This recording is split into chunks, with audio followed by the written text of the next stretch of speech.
বাবাকে তোমরা কাবা জানিও, মদিনা জানিও মাকে, যদি গো তারা বেঁচে থাকে। ও আমি সেবি নাই, সেবিতে পারি নাই, সেবিও আমার উম্মত, সেবিও আমার উম্মত। বাবারও মুখেতে মায়েরও মুখেতে যে তুলে দিবে গো খানা, তাতে খুশি রব্বানা। ওই আমি দেখি নাই, দেখিতে পারি নাই, দেখিও আমার উম্মত, দেখিও আমার উম্মত। কেন বলছি বাবাকে তোমরা কাবা জানিও, মদিনা জানিও মাকে? তাহিরি দলিলের বাইরে কোনো কথা বলে না রে বাজি। আমার নবী, আপনার নবী, ও যুবক, 6.5 লক্ষ টাকা লাগে হজ করতে গেলে। খানায় কাবায় যাওয়া লাগে, মিনায় যাওয়া লাগে, মুজদালিফায় যাওয়া লাগে, সফা যাওয়া লাগে, মারওয়া যাওয়া লাগে, কাবা ঘর তাওয়াফ করা লাগে।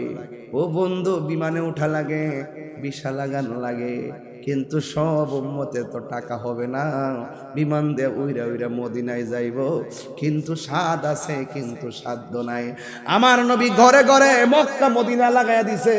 আমার নবী, আপনার নবী বলেন, যে ব্যক্তি তার মা বাবার চেহারার দিকে নেক নজরে তাকাবে, আমার আল্লাহ রাব্বুল আলামিন তার আমলনামায় কবুল হজের সওয়াব।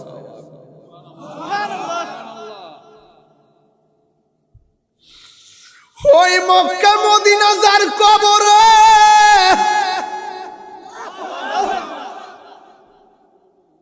কার চেহারার দিকে তাকায়া মনের জ্বালা নিবাইব। আমার তো আব্বা নাই, আমি তো চাইলেই দেখতে পারি না। আমার তো আব্বা নাই, চাইলেই তো টাকা দিতে পারি না। আমার তো আব্বা নাই, চাইলে তো ডাক দিতে পারি না। এই জন্য দাঁত থাকতে দাঁতের মর্ম বুঝো, মা বাপ থাকলে মা বাবার কদর করো। কথা বলেন ঠিক কিনা? কি দিয়া ওয়াজ বুঝাইতাম রে বন্ধু। আমার নবী একদিন গুরুস্থানে গেল। আল্লাহু আকবার কয়টা গেল?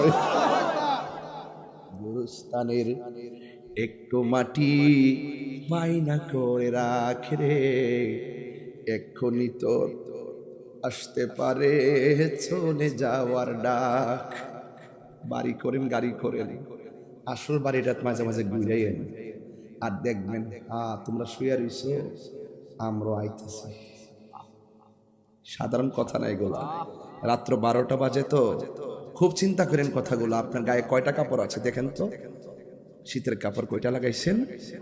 একটা বার দেখে দিয়েন না, একটা বার দেখেন না, 3টা পাতলা কাপড় দিয়ে মাঠে ফালাই দিয়েছেন শীতের মধ্যে, আন্দার ঘরটার মধ্যে পইরা রইছে, খবর নেই না আমরা। কথা বলেন ঠিক কিনা? এই বাপটা তো কবরে আছে না নাই? যার নাই সে বুঝে বাবা হারা ব্যথা কত।